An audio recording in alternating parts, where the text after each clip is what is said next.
I really hope that no sound from outside interrupts this video. We'll see. Hey you guys, welcome back to my YouTube channel. If you are new, welcome.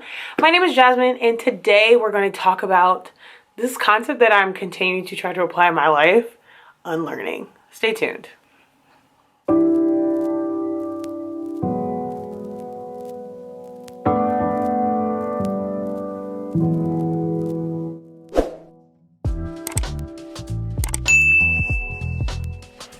All right, so if you're still here, yes, I'm talking about unlearning today. I think one of the things you're probably like, okay, what does unlearning even mean? It's like, I feel like ever since we've been in like just a pandemic and everything that's gone on in 2020, everything that has happened as far as just the exposure of the continuation of racial injustices, like this is not new, it's just that much more exposed. And that amongst just like sickness and just so many things that's happening. It's an election season and there's so much going on. And I think for me, this has been such a transitional period, as I would imagine it's probably been for most of everyone watching this video in some capacity. And so for me, what I've really been working to do this year, and really in the last couple years, but I've really kind of concentrated, I believe, this process of unlearning. So getting to the root cause of like what makes me tick, what are the things that frustrate me, insecurities that I have. And I've learned that I have a lot of unlearning to do.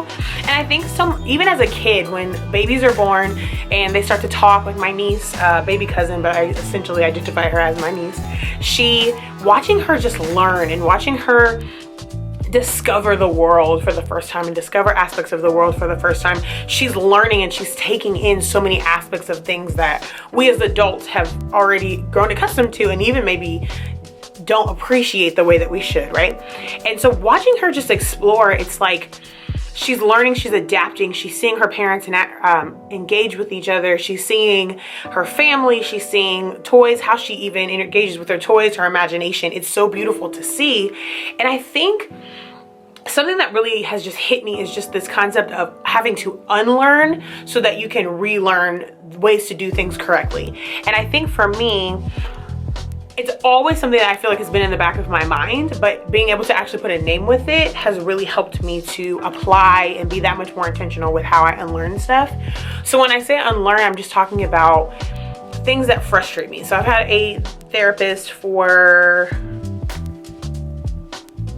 3 years now, 4 years? I don't know. Like, she's like homegirl, love her.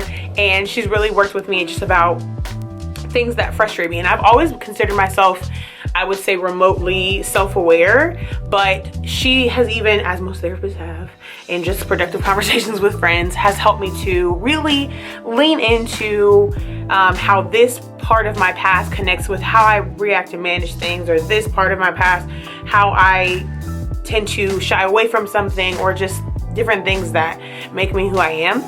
And I've realized I've started to, and obviously through continued prayer and asking God, I have a relationship with Jesus Christ, I'm Christian, so I lean on Jesus a lot as far as giving me awareness and self-awareness.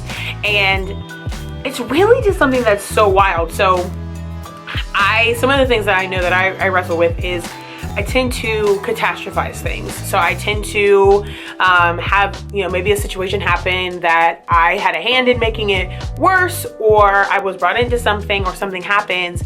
And in my mind, I'm like, oh my gosh, it's gonna go like this, or something's pending. It's not gonna go well. It's gonna just be a complete catastrophe. And so I've evolved myself to think the worst case scenario, to always predict and plan for the worst case scenario, so that in my mind I'm like, okay, well, as long as I'm prepared for it, when the worst case scenario actually happens, I won't be surprised. I will have already thought through it and planned it. Now, on top of catastrophizing, I overthink, I overplan, I literally can analyze something like in every single angle, twist it, flip it, really assess a concept, which you're probably thinking that's a good thing. You make decisions with intentionality. Yes, I try to make all of my decisions. Usually a lot of my decisions may come off as impulsive, but I've probably thought through them for a long time and finally find a window and then just try to rope somebody into my last minuteness. But I probably have been thinking about it for a while, which is good. But then there's this other concept of like,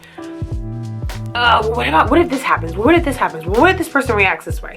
Well, how's this going to affect this? And I don't live and die by these, but I've recently gotten into the Enneagrams, and my Enneagram is a 7-wing 2. And so the 2, if you're not familiar with Enneagrams, I'll link it in the description below, but the 2 is someone who likes to feel needed, who really likes to thrive in relationships, who likes to help and likes to serve others. And so when I feel like I've hurt others, or I feel like I've mismanaged my relationships or hurt people, that coupled with, you know, still working through rejection, I fear the worst case scenario. Again, just like explosive, right? And so as certain situations have happened even in the last few months with just life, right? Like nothing outside of the ordinary, outside of all of the craziness of 2020, but even outside of the ordinary, I still find myself in this rotational pool of, okay, that is a pain point of rejection, so unlearning that, or a pain point of catastrophizing, unlearning that. Don't expect the worst case scenario, like be able to look through it. And thankfully I've had so many close friends of mine and people that love me and that are close to me that have really helped me to process productively. They're kind of like that outside looking in perspective that gives me insight to know, okay, hold on, wait, you're not looking at this through a clear lens. And I think that's so important to really understand your triggers, really understand and I'm not a therapist, this is just what I've learned as the client. Amen.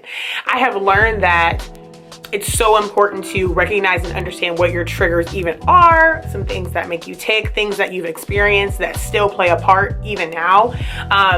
Part of the reason why I think I'm still single, which I'm only 28, like I used to think 28 was so old. I'm like, oh my God, I could not have been nobody's wife before today because I would have killed him. And me too, have some kids involved. Like I would have been a mess. Like I just wasn't ready. And I thank God for his sovereignty and being like, nah sis, we're just gonna let you just kind of kick it a little bit, chill, learn yourself, love yourself, all of the things. We'll bring a husband later, but it's fine. But I do think a big part of why I remained single even in my late 20s, which is normal, by the way. That's okay. It's okay. It's okay. It's okay. It's okay. It's okay. Another reason why I think is because I need to unlearn a lot of the things that I was exposed to as a kid, a lot of things that I've seen in relationships around me as a child, and really understanding and getting a clear perspective of what a healthy marriage is supposed to look like.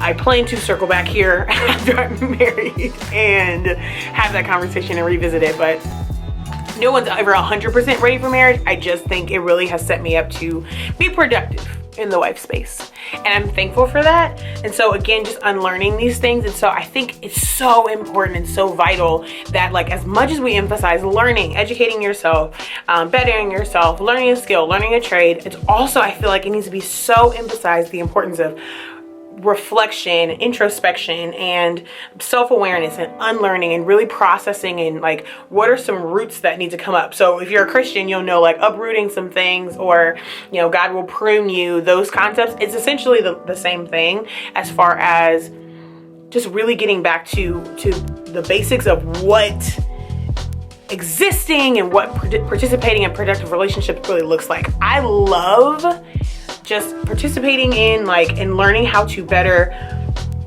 participate, so many words, be a part of healthy and productive relationships. I love communicating. I love using your words. I love, okay, this is what I said, and you know, really speaking correctly. But I also love the art of communication that exists around just reading the room, right? Having a spidey sense, if you're a Christian, discernment, understanding, okay, this might not be a good time for me to try to have this conversation. Maybe I should wait, right? Like, how do you really be productive in relationships? And I think a big aspect of it is unlearning, as well as just so many other things. And since I have moved out of my mom's house, I live by myself now, and unlearning even just like how I view my relationship with God, how I view God's viewpoint of me. Thankfully, I'm a part of multiple Bible studies that really challenge how I think about my identity and so many things. But I have so much more time to really think and process, to pray, have conversations with others, and I'm so grateful for it.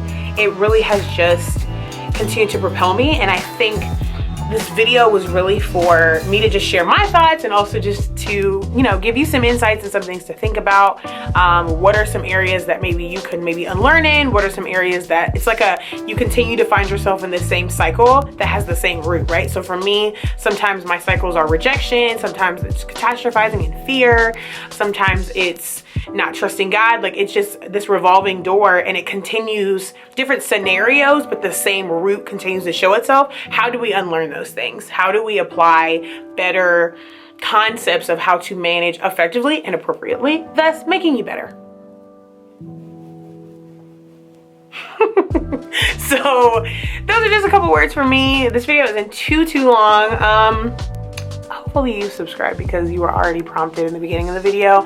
I just feel like we're here now. I know sometimes you need a couple extra times. Subscribe. So with that being said, don't forget to like this video, comment down below. What are some things that you're unlearning? What are some things maybe I missed? What are some feedback, just thoughts that you have? And let me know. But as always, thank you guys for hanging out with me, and I will talk to you next week. Bye.